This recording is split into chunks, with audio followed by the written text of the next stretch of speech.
I'm going to tell you a story. This is a true story that goes way back, many years ago.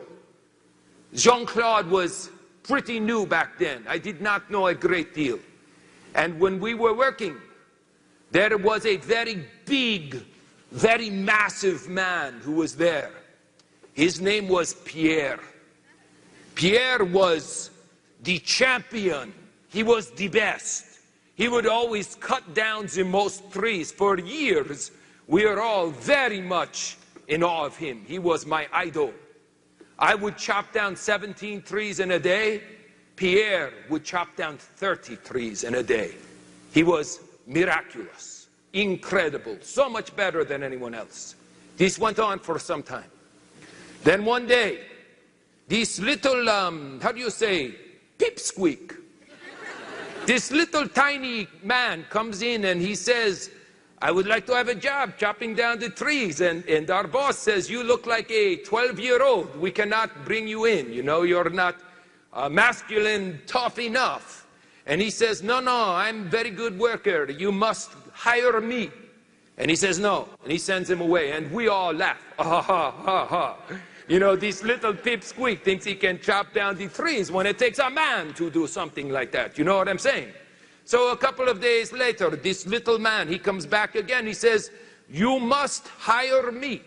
And he says, no, you're too little. He goes, I can out-chop your best man, Pierre. Now we are all getting great laughter. This is impossible. How can the little pipsqueak out-chop Pierre? Is impossible. So we say, okay, we have a couple of beers, and we sit down and we say, go to it. So we don't work that day, only Pierre and only the little man. Well, at the end of the day, Pierre comes back, and Pierre was very focused. He is a very competitive, red person, you know what I'm saying? He doesn't chop down 33.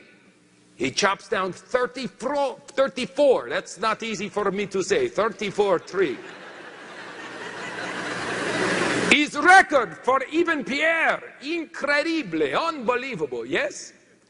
So then, yes, so the little guy comes back and we ask the boss, how many trees did he get? And he says, 39. We are like, what, are you kidding? This is not funny. Very funny joke. The little boy chopped down 39 trees, please. He says, no, he chopped down 39. He beat Pierre. We're like, sacre bleu. I don't know what that means, but I like to say it. Sacre bleu is impossible. So, the next day, of course, they hire him. Yes, you know, he out-chopped our best man. And the next day, we come to work again. This time, Pierre is very buffed up and he is ready to go. He goes out and chops down 43. Greatest deal ever. And the little pipsqueak, 42. Amazing, unbelievable. No one can believe this. So the next day, Pierre decides he's going to, how do you say, cheat. So instead of getting there at the normal time, Pierre comes in an hour early and starts chopping. And at the end of the day, with maximum effort, he gets 44 trees. The little pipsqueak comes in an hour late, leaves an hour early, and gets 49 trees. Pierre is drinking himself into a coma now. How is this possible? This is not possible. I am the biggest and the strongest, and he doesn't. Hey, what is going on? Pierre is very upset, very, very upset. He wants to maybe chop down the pipsqueak, you know what I'm saying? So the next day, he comes in 2 hours early, stays 2 hours late, chops down 51 trees, Pierre. When it's over, they have to put him in a bed with IV units, but he is going to win. The little pipsqueak comes in late again, chops down 54. He's unbelievable. Finally, Pierre grabs us and says, he must be cheating. There is something going on. He must be somehow having his friends come out of the woods and chop down trees with him. This is impossible. No one can beat me like this. So we all get together and we follow the pipsqueak to his house.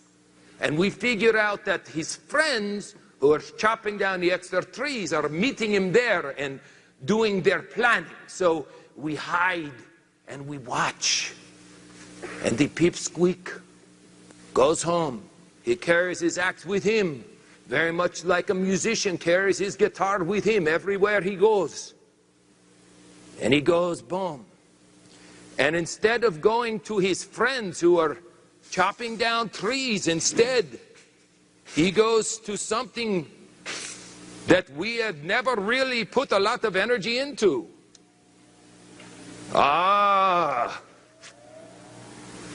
And the little pipsqueak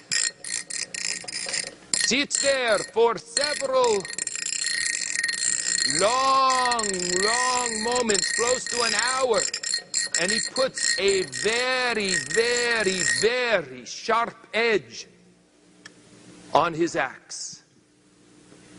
Isn't that simple?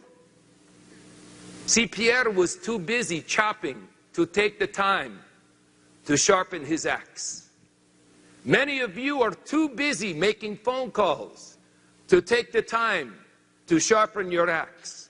I can't take 3 days off to go to this training because I have to keep chopping.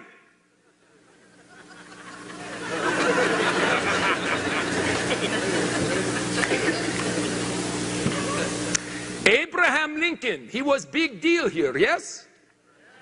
He has very famous quote. Many of you misquote it, so I'll get it straight for you. Abraham Lincoln says, if you give me 6 hours to chop down the tree, I spend 4 hours sharpening the axe. 6 hours to chop, I spend 4 hours doing the sharpening. Most of you spend 6 hours doing the chopping. No. You must sharpen your axe. Now, we are putting together these programs on a regular basis for you.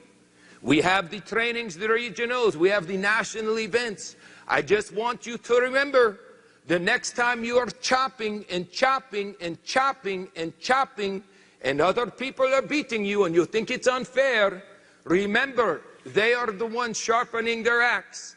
And it's legal for you to go and sharpen your axe too. Is this a good lesson to learn?